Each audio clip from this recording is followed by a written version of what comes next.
Oke, materi sudah siap. Tanpa lama-lama kita panggil saja Gitta. Tepuk tangan berdua dong buat Gitta, 30 under 30 volt.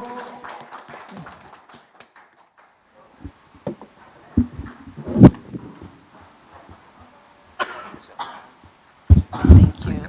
Hi everyone, is it okay if I use English? Is anyone bothered if I use English?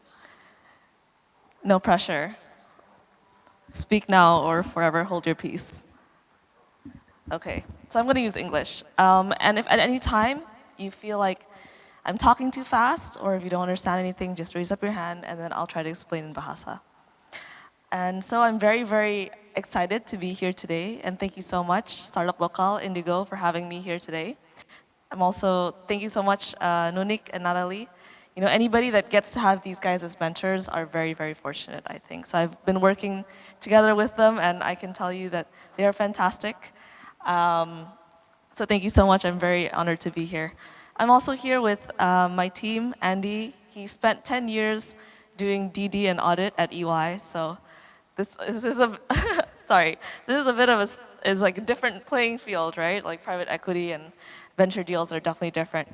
A little bit of background about myself. I'm Gitta Amelia. I'm the founder and I'm the general partner of Everhouse, and I'm also the Alibaba e-founders advisor partner. Another thing is that I was recently recognized as Forbes 30 under 30 in Asia. So before this, every time someone asked me how old I was, I would always say, "Oh, age is just a number." But now I can't hide the truth that I'm actually 23 years old. In any case, I think that you can find me at my handle if you'd like to follow me at GI_Amelia. And essentially, what I do every day is that I get to ask interesting people interesting questions every single day, and I love it. I'm not sure how to use this clicker, but I'm going to try it. Okay, so my journey thus far. I grew up here all my life in Jakarta, Indonesia. Then for college, I went to the Wharton School at the University of Pennsylvania in Philadelphia, where I got a finance degree. And it was really from there at Wharton where I started to actually get into angel investing. So I started angel investing with my father. And at that time, you know, technology was definitely picking up in the United States in a way that was explosive. And we thought that it would be the same here in Indonesia as well. And as a matter of fact, it really is starting to go that way, right? So we started angel investing. I met with some of the startup founders here when I was back for the summer break, as well as for the winter break. And then I actually conducted due diligence and negotiated with these founders over email, over the phone, back when I was in school. So back when I was in Philadelphia. So this is living proof that you can actually conduct real due diligence remotely. You can conduct due diligence from anywhere, and you can do it also from the other side of the world. So from that track record, that's how we started. That's how I started to raise my first fund, which is essentially Everhouse. And Everhouse acts as an investor to essentially data-driven and technology startups in the early stages. Another thing is that I basically have a finance. I'm a trained in essentially banking and finance.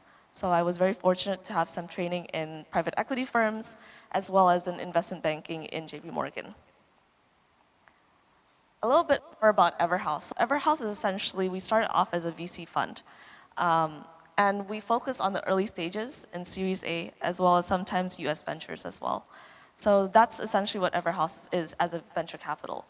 But I think like over time, we really invested in our due diligence practice because we saw that, you know, amongst the VCs across Southeast Asia, we wanted to make sure that we were investing correctly. And I think over time, we became quite popular for this. So sometimes we would get client requests actually to help us, to ask us to help them with some of the deals that they're looking at. So this is from time to time, we would just help out some various different clients with due diligence, with risk analysis, and also looking at different term sheets and things like that. And I think our competitive advantage comes from the fact that we review so many deals. I think last year alone, we reviewed over 500 deals. That was last year alone. And from this, we really have a great and large omnibus data set that we can compare various ventures' performances to. And this is not accessible to your typical angel investor, right?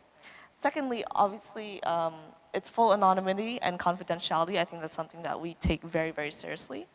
And finally, we are starting to build modular libraries inside of Everhouse. So in that sense, because we see so many different startups and so many different ventures across various stages, across various industries, we start building internally modular libraries that we can use to analyze a variety of different ventures. So that really is what differentiates us from a lot of the other VCs out there. And I think that's also one of the strengths that we have and how we were able to grow very quickly, very fast. And in terms of our VC, this is kind of like our portfolio that we can disclose. Of course, some of them we cannot disclose to you because for confidentiality's sake, or we haven't completely finished the transaction. But in that case, I'm not sure if you know some of these. Maybe you've used some of them. Maybe some of you are investors in some of them. I'm not sure. Actually, no, we are sure because we would know. But in any case, this is essentially our portfolio that, to date, that we can disclose. So a lot of them we invested in very early stages, and our focus is generally into the B2B. So we love enterprise, we love industrials, things like that. But unfortunately, a lot of the enterprise and industrial stuff is very confidential. Anyways, just to give you guys a little bit more overview about our practice and how we actually invest, we built up a huge VC network and a network of other investors that we work with. So we're very proud and fortunate to be able to work with some of the very large names and institutions out there, as well as in Indonesia and Southeast Asia. And just a little bit of our deal funnel. We review over 500 per year. This is how many term sheets we can prepare, essentially. And last year, we invested in 10 startups. So that's actually harder than getting into Harvard, which is actually a very, very interesting statistic, right?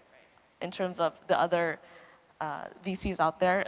Some of them do spray and pray, some of them also do selective investments. We're kind of like, because we focus on the early stages, our focus is mainly on gathering data and then making sure that we make the right investments.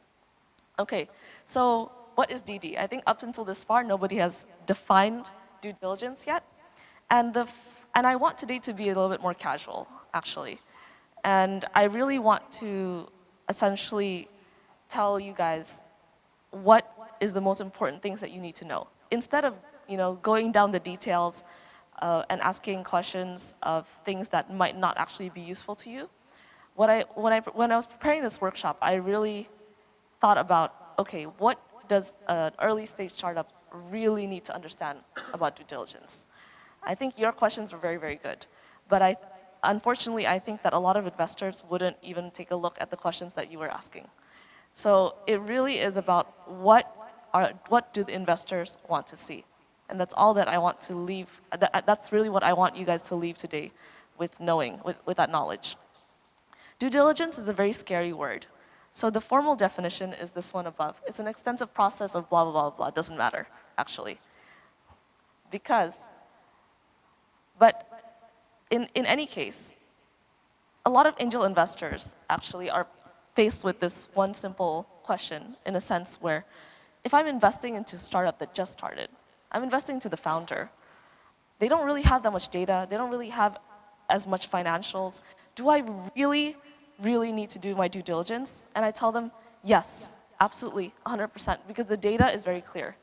And it says that if you do your due diligence, you have a 5 times higher chance of getting a positive return. And that's huge, right? If you just spent at least 20 hours, you would get a better return. And why not? If you're gonna invest $100,000 into a startup, if you're gonna invest $500,000 into a startup, why not just spend that extra time doing due diligence? So essentially, I would scratch the first definition, and I would actually replace it with this one here. DD is just dirt digging. That's it. That's it. So in any stage, in the early stage, and even until the later stages, DD is about checking for dirt. And it's about checking that whatever that the founders say is correct. Whatever they claim is true is true. And to find out where the hidden liabilities are. So think about if there's like a huge field, right? DD is literally, you know, someone telling you, hey, there might be a like silver, like 3 pieces of silver there. It's like, okay, now you have to go find it. And as an investor, there may or may not, but you need to be methodical and you need to understand kind of like, how do I lay out my my playing field and where do I start digging? And then as an investor, you're also against time. Because in the VC world, actually, sometimes really good deals, really good startups become very competitive. And if you're not fast enough, if you don't conduct your due diligence fast enough, then sometimes you get kicked out of deals too. So yes, actually, in the VC world, we're also racing against time. All right, so just a little bit more overview in terms of due diligence and the difference between private equity due diligence as well as a venture deal. And I think this differentiation is really important because the DD that's done in a venture deal is actually different than private equity. So I think our friend Pak Adit did a very good job in explaining thoroughly all of the legal frameworks. But I think that sometimes that is more applicable for a private equity deal, where you have that time and you have that luxury to really go down deep into everything. But in a venture deal, you need to be very, very creative and think about what are the right questions that you get to ask, right, essentially. So in a private equity deal, you have the luxury of 3 months to 12 months time, essentially. The focus is that you want to be as in-depth as possible, and the most important factors that you want to get out of it is essentially your thoroughness, your accuracy, and you want to find hidden liabilities. But in a venture deal, things are different. As an investor, you only have 1 week to 36 weeks to conduct proper due diligence. And a lot of VC teams are actually very small as well, right? We are thus, therefore, more focused on the founders themselves and more focused on the team, more focused on the organization. The most important factors that we think about is number 1, speed, the founders, fact-checking that all of your facts that you claim are facts are indeed correct, and then also the alignment. And what I mean by alignment is that the alignment of the investors, what they believe that they're investing into, needs to be aligned with what the founders believe that they're building. The thesis that you invest with needs to be the same as the thesis that the founder is also building. Does that make sense? Because sometimes an investor would invest into a company, but in fact, what they think about the company is not what the founder is actually trying to achieve, right? So I think that is one of the biggest mispoints in VC investing. Right. So how do you actually conduct due diligence? Due diligence really is about asking the right questions. Let me just go back to this venture deal. So I just came back from San Francisco. We were invited to Y Combinator, which is one of the most exclusive kind of like accelerator in the world, essentially. And we were there for demo day. And at YC, essentially you have 1 day to decide whether you want to invest in a company or not. Just 1 day. You have a meeting with the founder, with a startup, and that meeting will probably last you 1 hour. So I would revise this. Maybe I'd say like 1 hour to 36 weeks. But in that moment, you need to be able to be ready to ask the right questions because time is really ticking against you. And how do you ask the right questions? Asking the right questions comes with practice, practice, and practice. And I would say this for any investor. I hope that there were more investors here in the room. But essentially, when you've been looking at so many deals, suddenly your sense of smell gets a lot sharper. So as startups, I would caution you to know, kind of like check the history and background of the investor, right? How many deals have they invested in? How many deals have they looked at? Because I think like the more deals that you look at, the more deals that you invest into, the more founders that you work with through your capital, your sense of smell will get sharper and sharper, and you know how to dig out for that dirt.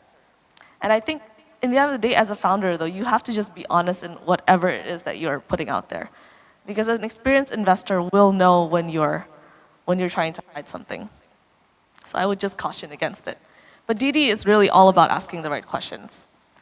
All right, so I think that the most important thing I want you guys to get away from this is essentially a clear pathway in terms of how to do DD.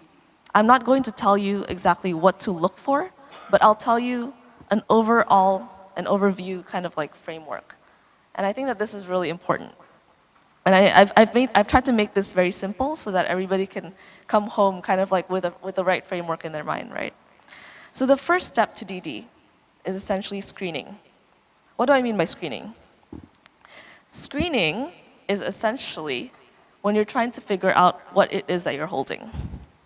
So before you even try to operate on a product and try to dissect it, you need to figure out, what am I dealing with?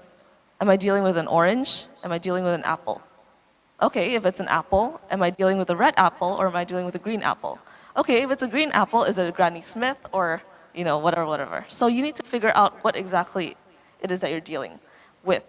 And once you've figured that out, then you know what the tools that you need to kind of operate on it and then how to operate on it, right?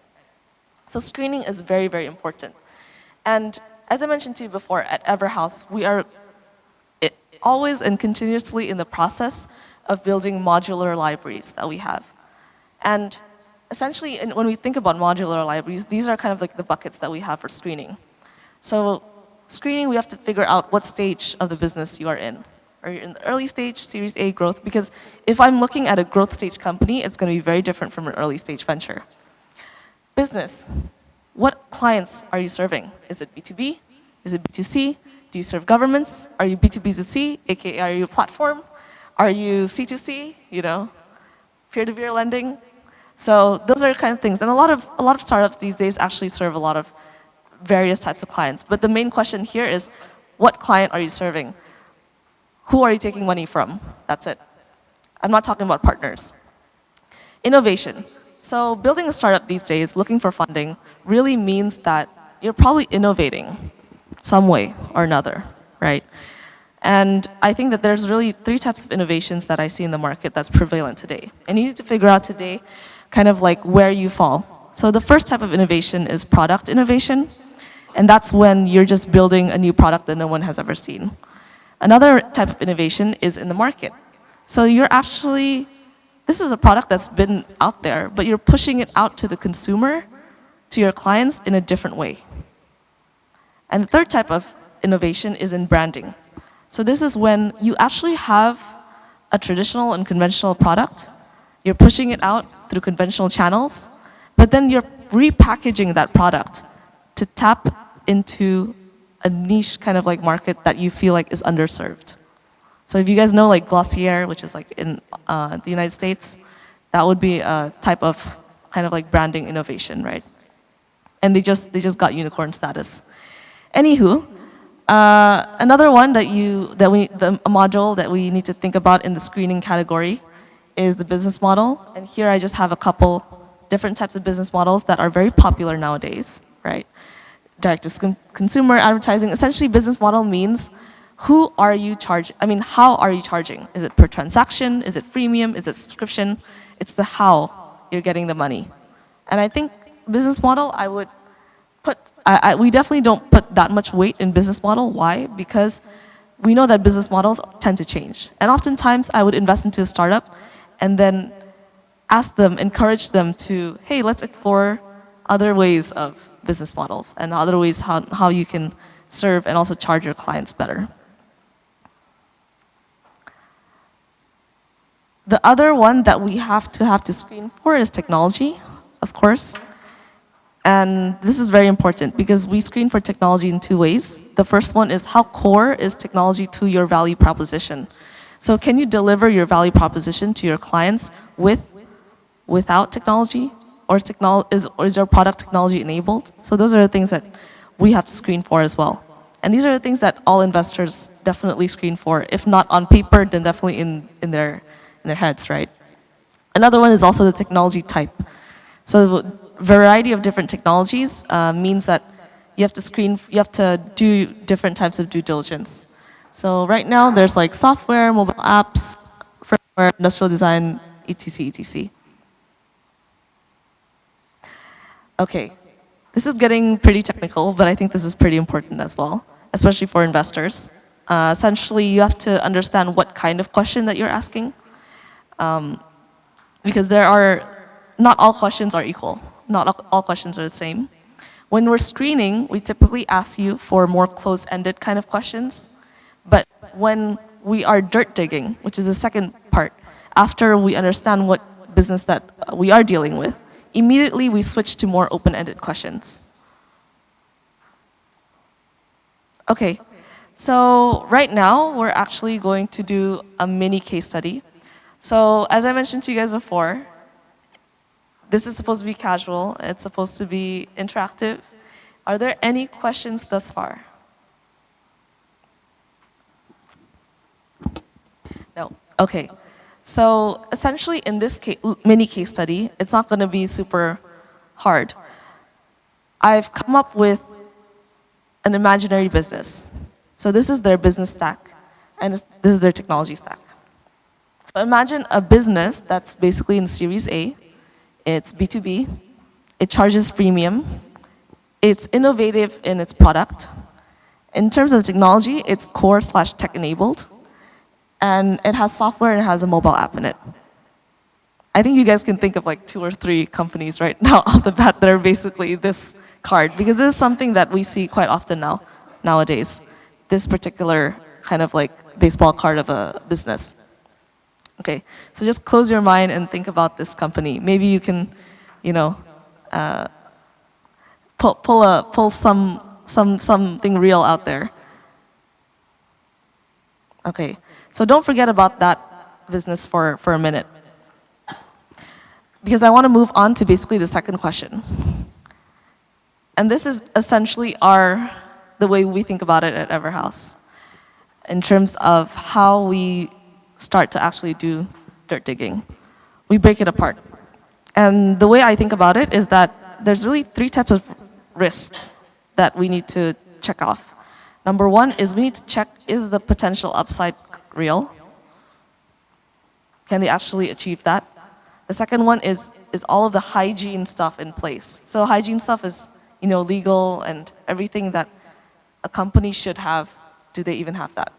That's like down the middle. And then finally, in the red stack is all the downside risks. All of the potential kind of risks that might cause this company to fail. So when I say modular, this is really what I mean by it, because we think about all of these different buckets. And at Everhouse, we started off by developing kind of like a scoring system. And we would give scores for all the startups that actually pass through our funnel. And over time, we are continually building on this module. So this is something that is in-house and proprietary to us. So the second step is that we ask our founders essentially for documents. So we have a list. You know, if I click this and I expand it, actually there's like a list of different kind of like documents that we need and where we get all the information from to make our judgment based on a founder. And then, for example, market opportunity, obviously you have your pitch deck and everything like that. Business plan, we ask for a business plan, maybe a sales deck. So all of these things we ask for, we have a whole checklist that we send to you. Essentially, if a startup has undergone like the first or the second interview phase, we send you a whole checklist of things that we require. You know, commercial, as Pa Adit said before, we typically ask for all of your commercial contracts, LOIs, pilot tests, NDA, blah, blah, blah, blah, all those things. But we have to assess first, because if you're a B2C company, typically you don't have a B2B commercial partnership. You probably have a partnership agreement with a partnering startup or partnering company, but you wouldn't have a commercial one, right? So that's why the screening is really important, because that actually determines what kind of documents that we actually require from you. All right, moving on. The next step is, once we already gathered all of your documents, we ask you good questions. So what I'm going to do right now is actually, is it okay if I break the room up? Yeah? So I really want everybody to leave today with a handful of good questions to think about for themselves. So how many people are there today? Berapa ya orangnya?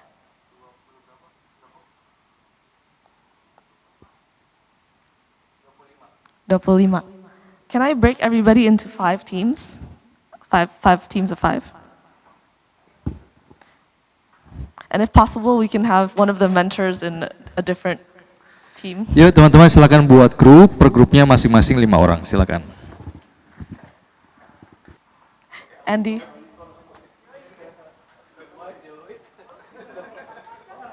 Andy, do you want to move over? You should move over.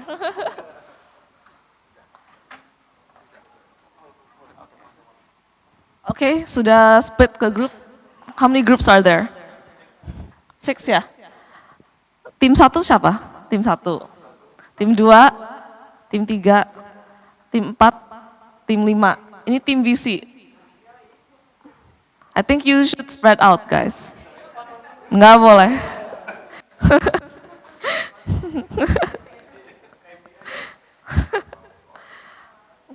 I think, thank you. So everybody knows each other in their groups, right? It's not a workshop if you don't leave with new friends. So, okay. Essentially, this is not a game. Nobody wins. Don't worry. I don't have a prize, unfortunately. But essentially, in your little groups, what I want you to do is write down all of these different buckets. So I've selected some buckets that I would like for us to dive a little deeper in today. First one is founder. Second one is market opportunity. So in your paper, make sure that you write kind of like a header.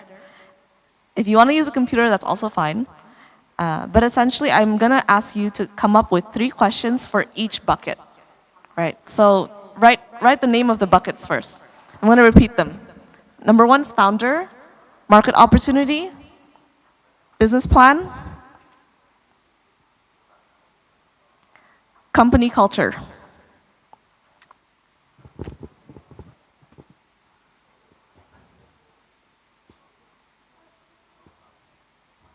The ones on the yellow one, commercial, financial performance, deal terms. So why I have company culture up here is because it's a Series A company.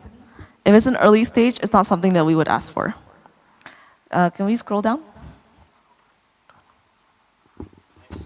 Yeah. And then on the back of your page, maybe you want to write financing needs and technology. So I'm going to give you it 8:45. I'm going to give everyone 15 minutes to come up with 3 questions each inside each of the buckets. So that's a total of like, how many questions is that? That's a lot of questions. Yeah, but, so now you get a taste of what it feels like to be a VC. You have to think about it very, very quickly. And under one condition, I want you to think about these questions. So essentially the goal is to think about a question that you feel like nobody else would think of. Think about a question that is really unique, really creative, and the goal and the idea is that you shouldn't come up team come up with.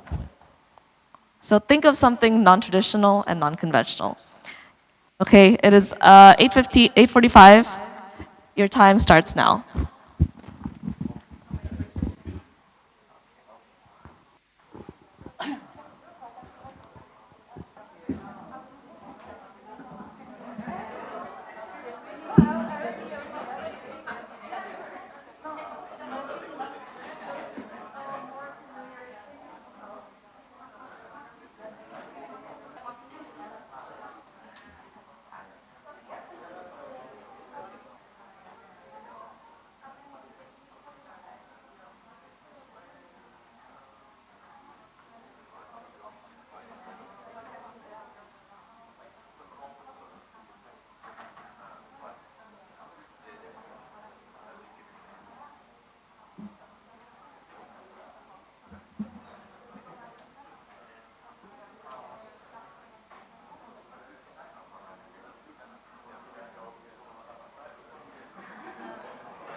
Yeah, time's up. Okay, who is done?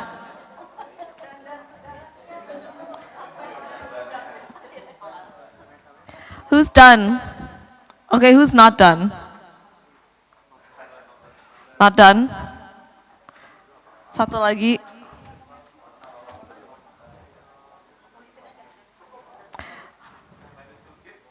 Yeah. Done, yeah.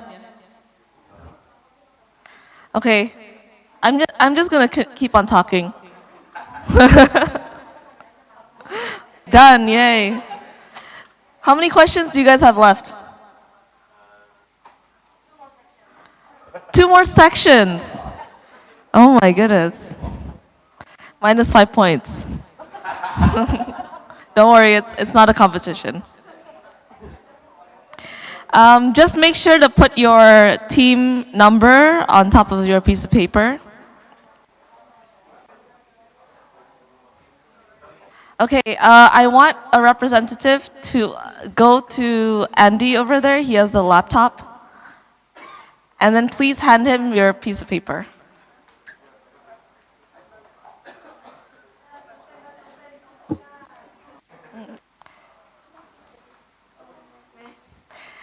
Andy, you're no longer a part of that team. You have to sit over here, where it's not biased.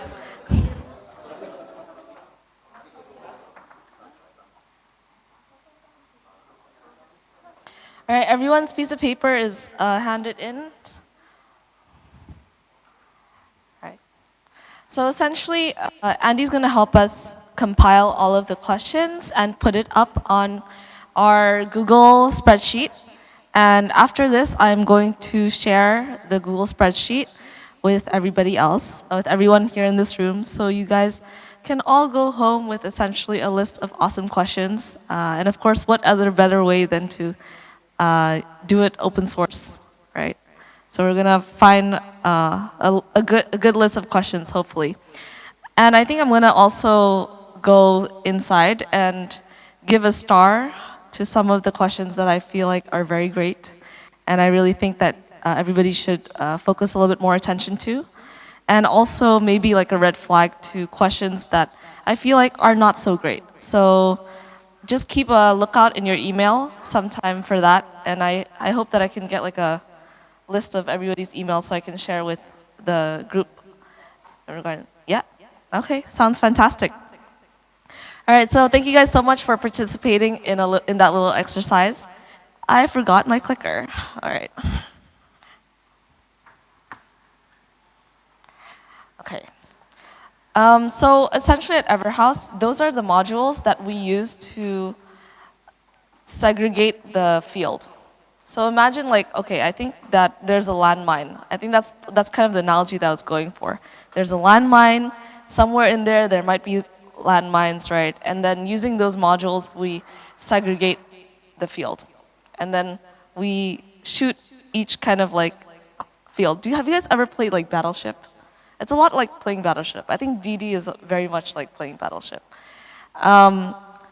Typically from those overview questions, we can compare, you know, how this startup is doing to another startup that's kind of like in the same kind of like screening kind of like bucket.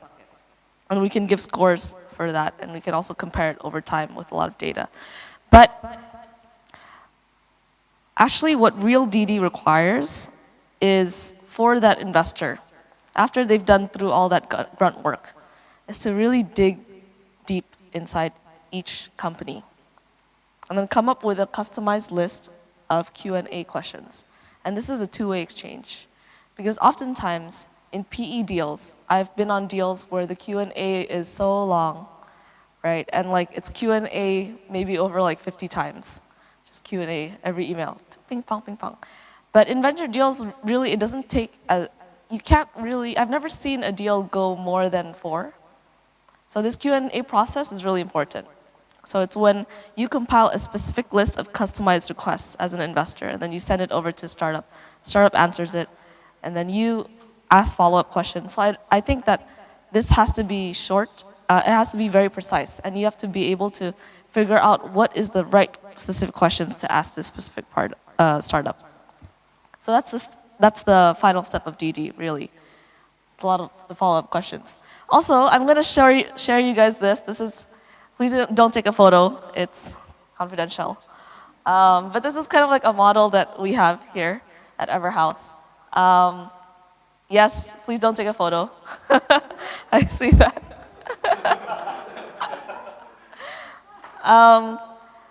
This is the value that we deliver for a lot of our clients that come to us and ask us to help them with their DD.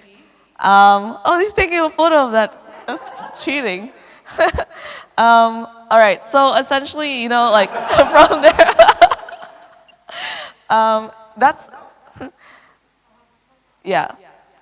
So from those kind of modules, we can actually, with reasonable data, we can actually predict how startups are going to do based on the questions that we have come up with inside our company. All right, so yes, we do help with DD. If there's any DD requests or if anybody you know needs some help, due diligence, we would love to take a look. Drop us an email at any time, drop me an email at any time. You can come ask me for my personal email, but this is our company email, general@ever.house. And if you guys have any questions in regards to the material that was presented today, or you just want to say hi, don't feel shy. You can always drop me an email and let us know. That's actually it for today. Is there any questions from the crowd that I can take tonight?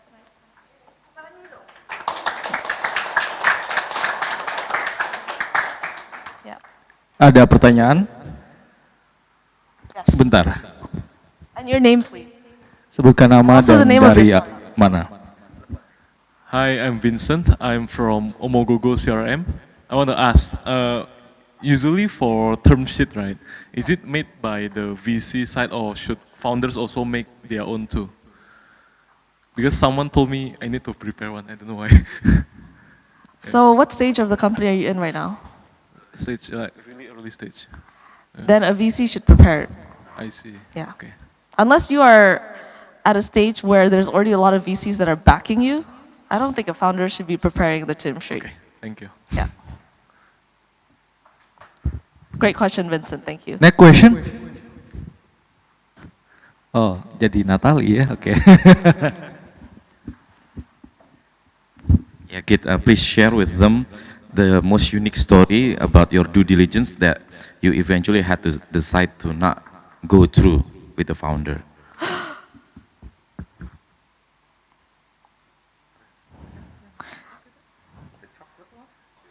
That's a great question. Maybe I can go a little bit more general so I don't have to think about one specific deals. I mean, I do see a lot, like even when we fact check, right? So many founders actually lie. I think it's something that is quite common. I'm not sure why that is, but I think it's really the pressure that gets them to them. They have employees that they have to pay salaries for. You know, the pressure of fundraising is real. And if you don't fundraise, sometimes then you cannot pay and you cannot keep your company alive. It's also reputation, it's also pride. So I think that we see a lot of founders lie, and I think that's a huge red flag. And at that time, we definitely do not invest in those kind of startups. I think that also founders change up their deal terms a lot. So amongst VC investors, we talk to each other all the time. So if I review a term sheet and then I ask them, hey, you're also reviewing that, kind of like what are the deals that they're proposing to you, and it's different, then it's just like, what are you trying to play? Like, are you trying to goreng-goreng your company? It's like, you know, we're all friends in the VC world. So I think that's also something that you definitely should not do. Another one is a founder that hasn't paid up all of his capital yet. Something that we always do is always compare your financials to your bank statements. That's like a hygiene kind of thing. So if you're lying in your financials, we can easily check that by asking you your bank statements, right? And then just comparing your general ledger with all the transactions that's actually inside your bank. That's definitely a deal breaker. There are also past investors who don't transfer all of the money that they promised. I think we've seen a couple of those as well. What else is there? There's so many. Yeah, but I think those are the ones that I'm saying right now because I think those are things that you guys can actually avoid, right? And not by just not doing. And some other things, are deal breakers because they're just deal breakers. But these are the ones that you should definitely keep a mind for and not do. Yeah, great question. Thank you. Pertanyaan selanjutnya, silakan. Ini malu-malu atau mau nanya nanti langsung pasti sesi networking? Yuk, masih ada? Oke, sebentar.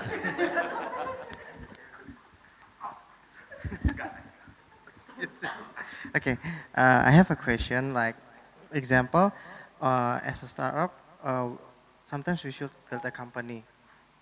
So, on the legal fee is from the founder pocket, right? Yeah. So, can we include that as the capital for the startups on the progress of the building of the startups? Sorry, what you mean by legal fee? You mean for that transaction or? Notary, for the notary.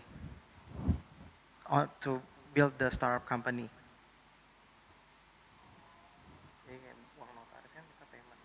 Perizinan.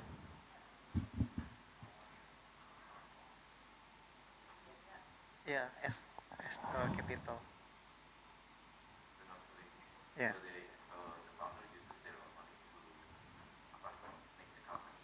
Yes. Yeah. Yeah, maybe. So you're saying like, is it okay for a founder to use their own money to build their own company? Yes.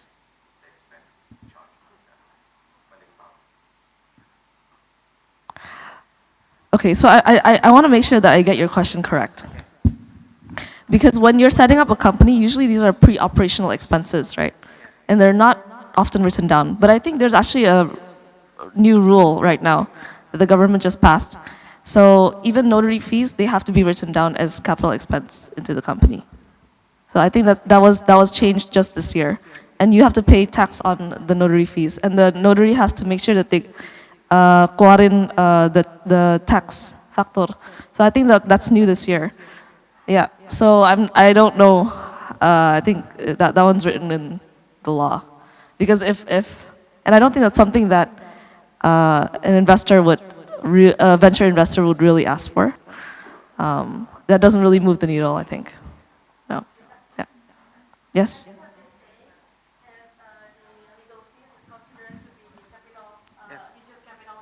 Yes.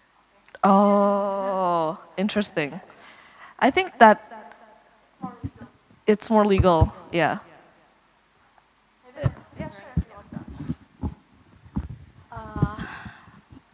Mas, mungkin bisa diulang lagi biar lebih jelas in bahasa kali ya. Oke, biar sama-sama. Biar biar align. Oke, misalnya kita mendirikan PT. Let's say mendirikan PT dengan dalam akta itu ditulis bahwa founder A itu let's say 60 juta pendiriannya dibagi 30 sama 30, 50-50. Itu sama co-founder. Kan satu notaris, satu direktur. Ya kan? Terus pendirian ini menggunakan dana dari si direktur. Let's say 10 juta pendirian PT-nya. Yes. 10 juta ini boleh dihitung nggak sebagai capital dalam si founder? Oke, kalau misalnya di akta notaris, itu kan ada, kalau baca akta modal disetor, pertama modal dasar, dan yang kedua modal ditempatkan. Nah, modal ditempatkan itu adalah nilai kapital yang benar-benar harus disetor ke dalam bank perusahaan. Nah, jadi kalau misalnya tadi 60 juta modal yang dikeluarkan oleh sesama founders. Terus kemudian dipotong 10 juta untuk bayar notaris. Jadi modal murninya itu cuma 50 juta. Nah 10 jutanya ini nggak bisa dikategorikan juga sebagai modal yang ditempatkan di perusahaan. Kenapa? Karena 10 juta ini tidak tercatat dan tidak terdaftar di dalam akta. Sedangkan yang modal yang benar-benar dicatat yang dicatat itu adalah modal yang disetorkan secara penuh ke bank. Karena nanti kalau misalnya lihat di akta dijelaskan berapa modalnya, misalnya 50 juta terbagi dengan berapa lembar saham dan masing-masing lembar sahamnya itu harganya berapa. Gitu. Jadi 10 juta legal fees-nya itu untuk notary itu nggak bisa dikategorikan sebagai capital. Berarti si founder ini memasukkan nominal sejumlah itu baru di reimbursement keluar. Boleh nggak? Untuk notaris ya? Atau misalnya yang lain, karena kan sebelum startup berdiri kan pasti pakai modal sendiri kan? Betul. Prinsipnya sih karena ini berhubungan dengan dokumen negara ya, karena itu kan notaris itu adalah pejabat negara ya. Jadi semuanya harus sesuai dengan apa yang disetorkan dan dicatatkan. Gitu sih. Jadi kalau misalnya nantinya 10 jutanya ini mau diambil kembali, itu nanti akan berpengaruh ke jumlah modal yang ditempatkan di perusahaan. Gitu. Jadi sebenarnya nggak bisa. Karena ini kan sebenarnya 10 juta dimasukkan ke dalam fee-nya notaris kan. Gitu sih. Masukin as operational cost bisa. Tapi nggak bisa di-consider as a capital. Gitu sih.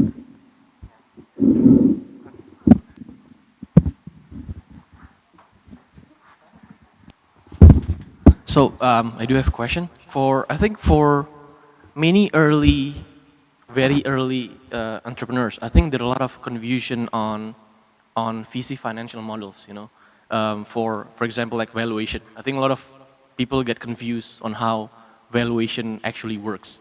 So sometimes, have you ever made a deal with, say, you meet this very passionate, a very good business, but it's just like there's an obvious blind spot within the founders. Maybe they're just not exposed to the capital market. So have you ever helped them? I mean, not because a lot of entrepreneurs, first time perhaps they went to VC and they went back with more questions, not answers. So do you help them, or do you give advice if it's a very genuinely good business, or do you refer them into like even earlier stage of investment? That's a great question. I think that valuation is one of the most confusing things for venture, and there's a reason for that. It's because there's also not a lot of bankers inside the industry. And I think that what I like to do is I like to add value, and I love to help out in any way that I can, especially if it is a good business and if it's great founders, and if and as a team, we're all very excited to work with them. I think, and they're all also excited to work with us.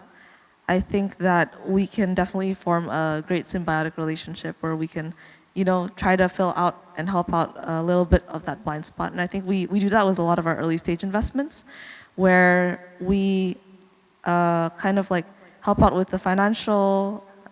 There's also a case where I built out their financial model, but don't expect me to do that again. That's like for one long time ago deal. And then help them also, of course we do this all the time, but help them, connect them with other kind of VCs for their subsequent fundraising. And then also tell them kind of like what are the things that they should be looking out for, help them prepare the data room. I mean, that is basically our job as an early stage VC, right? And that's the best way that I think we can add value to our portfolio investments. Connecting them with another kind of like institutional investor and saying, hey, these guys typically look out for ABC. These other guys typically look out for XYZ. And so yeah, better be prepared. Yeah, that's a great question. I think that we always try to help in that way if we feel like the chemistry is there and we can help them, but they're also willing to be helped in that way. Yeah. Thank you.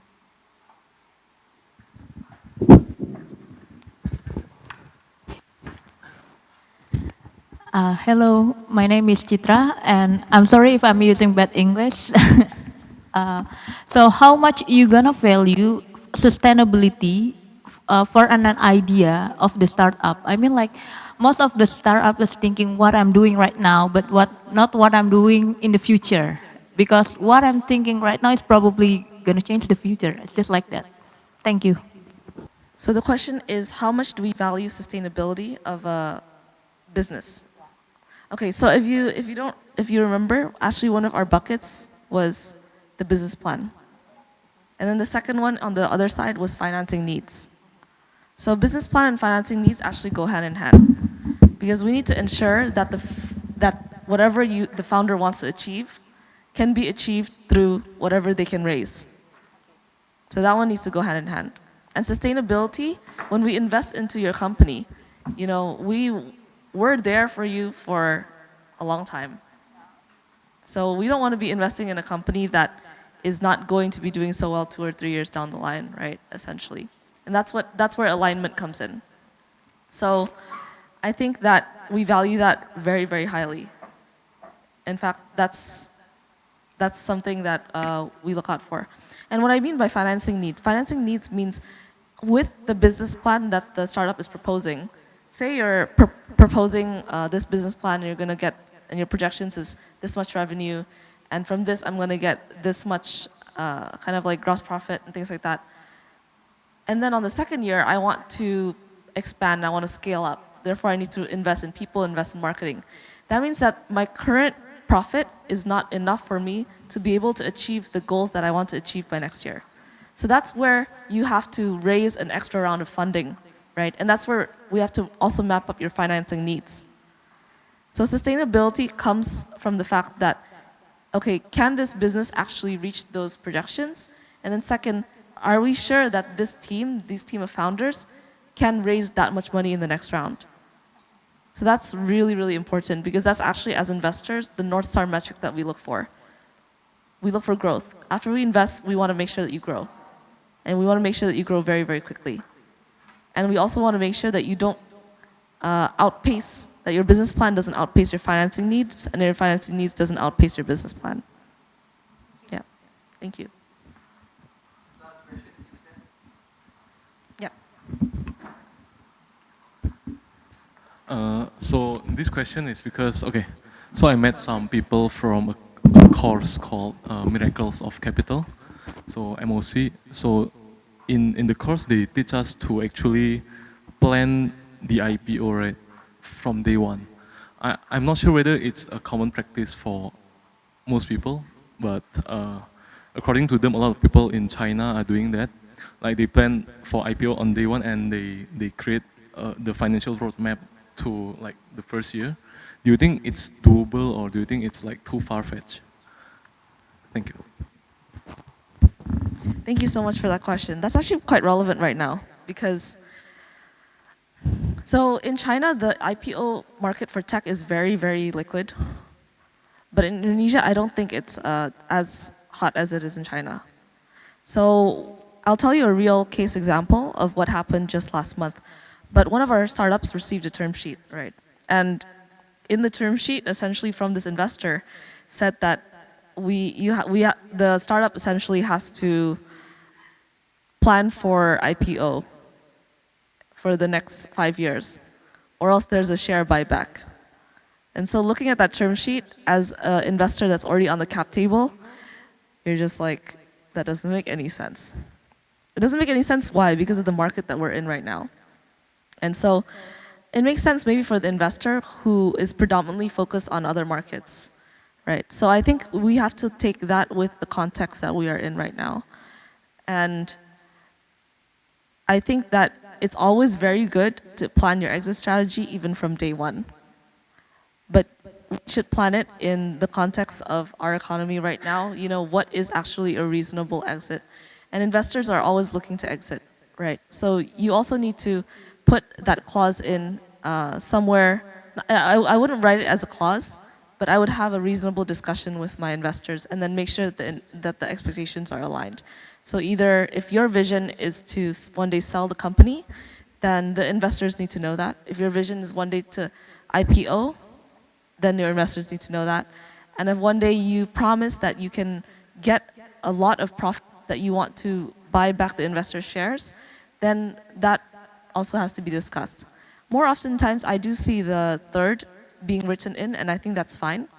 But having kind of like, oh, this company must IPO in 5 years, I think that it's difficult for given the historical track record of companies in this region.